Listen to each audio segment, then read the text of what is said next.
बच्चों, आज हम क्लास 9th की वर्कशीट 73 करेंगे और ये वर्कशीट आपकी चैप्टर 13 से रिलेटेड है। चैप्टर 13 का नाम है बीमार क्यों होते हैं। इसमें आज हम करेंगे विभिन्न प्रकार के रोग। जैसे कभी कभी क्या होता है कि आप अपने साथी को देखते हो कि उसको टीबी होने पर ठीक होने के लिए विद्यालय से 3 महीने की छुट्टी लेनी पड़ी, पर हम लोग जो बीमार होने पर कुछ ही दिन में ठीक हो जाते हैं, उन दोनों में क्या अंतर है। कुछ रोग होते हैं जैसे मधुमेह यानी शुगर, थायराइड, कैंसर, टीबी। ऐसे रोग होते हैं जो हमारे शरीर को बहुत नुकसान पहुंचा सकते हैं क्योंकि ये जल्दी ठीक नहीं हो सकते। कभी कभी ये रोग कई साल तक या जीवन पर्यंत चलते रहते हैं और ये रोग लंबी अवधि तक चलते रहते हैं, इसलिए इनको दीर्घकालीन रोग या जीर्ण रोग भी कहते हैं। लेकिन कुछ रोग जैसे खांसी, जुकाम, बुखार, सिर दर्द, आँख आना, ये रोग जल्दी ठीक हो जाते हैं। इनको कम समय में ही ठीक हो जाते हैं, जिसकी वजह से इन्हें तीव्र रोग कहते हैं और ये रोग हमारे शरीर को स्थायी नुकसान नहीं पहुंचाते हैं। अब जो रोग फैलने के कारण है, आधार है, उसको 2 भागों में बांटा गया है। एक संक्रामक रोग, दूसरा होता है असंक्रामक रोग। संक्रामक रोग वे रोग होते हैं जब एक व्यक्ति से दूसरे व्यक्ति तक फैलते हैं। जैसे कोई बीमार व्यक्ति है और उसके सामने कोई स्वस्थ व्यक्ति उसके कांटेक्ट में आता है तो वो दूसरे व्यक्ति को भी बीमार कर देते हैं। ये कुछ सूक्ष्म जीव होते हैं, रोगाणु होते हैं, जिनके द्वारा होते हैं। ये रोग लोगों में हवा के जरिए, पानी, व्यक्ति से स्वस्थ व्यक्ति तक और अन्य माध्यमों से भी संचरित हो जाते हैं। इन्हें संचरित रोग भी कहते हैं। इन रोगों को अलग अलग समूहों में बांटा गया है। अलग अलग कारकों के आधार पर निम्न वर्गों में रखा गया है। जैसे जीवाणु से फैलने वाले रोग होते हैं, टाइफाइड, हैजा, तपेदिक रोग इत्यादि। और इसमें जो स्टेफिलोकोकस जीवाणु है, मुहासों का कारण सूक्ष्म जीव है। इसी तरह विषाणु जनित रोग हैं, कोविड-19 जो वायरस फैल रहा है आज के दिन, डेंगू, एड्स। जैसे सार्स जो विषाणु होता है, तीव्र श्वसन सिंड्रोम का कारण होता है। इसी तरह कवक से उत्पन्न होने वाले रोग हैं। कुछ प्रकार के कवकों से त्वचा संबंधी रोग हो जाते हैं या त्वचा संक्रमण हो जाता है। प्रोटोजोआ जनित रोग में मलेरिया, कालाजार आदि रोग हैं। जो प्लाज्मोडियम वाइवेक्स प्रोटोजोआ है वो मलेरिया और लेशमेनियन प्रोटोजोआ कालाजार के कारण होता है, के कारक हैं। मतलब जो कालाजार होता है वो लेशमेनिया प्रोटोजोआ के कारण होता है और प्लाज्मोडियम है वो मलेरिया को फैलाने वाला कारक है। अब आता है इसमें कि असंक्रामक रोग किसे कहते हैं।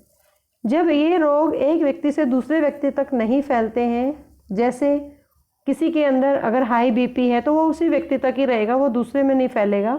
उच्च रक्तचाप है, किसी को शुगर पेशेंट है तो वो उसी तक रहेगा। कैंसर है, मोतियाबिंद है, ये सभी उसी एक ही व्यक्ति के अंदर रहेंगे, वो दूसरे व्यक्ति तक नहीं फैलते हैं। इसलिए इनको असंचारित रोग भी कहते हैं।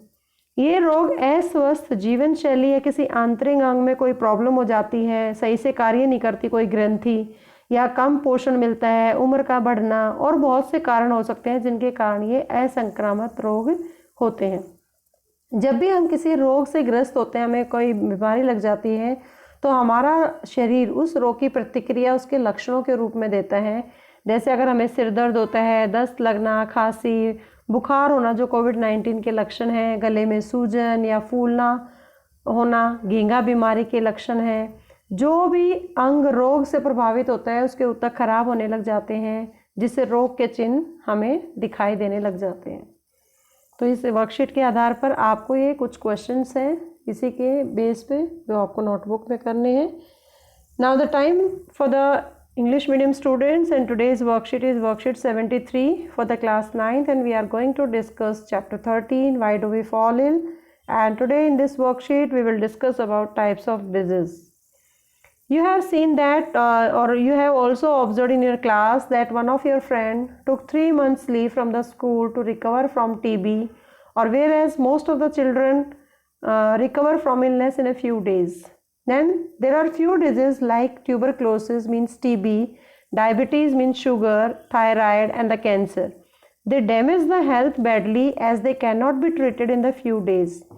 Such diseases last for the longer duration of the time, and the diseases which last for the longer duration of the time are called chronic disease.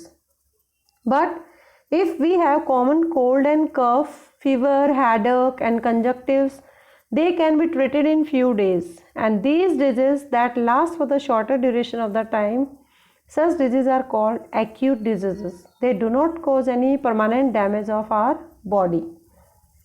Now, on the basis of transmission, diseases can be categorized into two types. First one is communicable disease, second is non-communicable disease.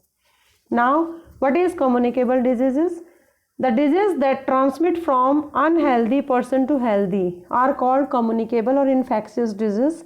These are caused by some microbes like pathogens, and these diseases are spread by air, water, and from infected person to healthy.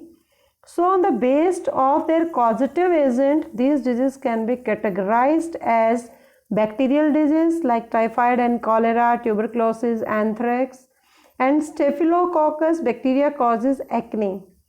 And the virus diseases cold, influenza, COVID, dengue, AIDS like SARS virus causes acute respiratory syndrome.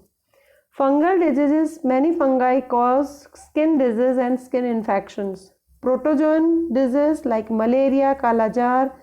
Malaria is caused by Plasmodium vivax protozoa and Leishmania causes kala jar. So these are the few communicable diseases. Now what do you mean by non-communicable disease? The diseases that do not spread or transmit from person to person like high blood pressure, diabetes, cancer, cataract, etc. So they are called non-communicable disease or non-infectious disease. Non-communicable diseases are only caused by unhealthy lifestyle, improper functioning of some internal organs or glands, nutrient deficiency, aging, and other factors. Whenever we have any disease, our body starts responding to it in the form of signs and symptoms of disease. For example, headache, loose motion, cough, fever are some symptoms of COVID, and swelling in the neck is a symptom of goiter disease that is also caused due to the absence of iodine. And the tissues of organ which is affected starts malfunctioning and gives signs and symptoms of the disease. So this is about the types of disease. Now on the basis of the worksheet, you have to check your understanding by doing these questions in your notebook. Keep watching Super Vigyan. Thank you so much.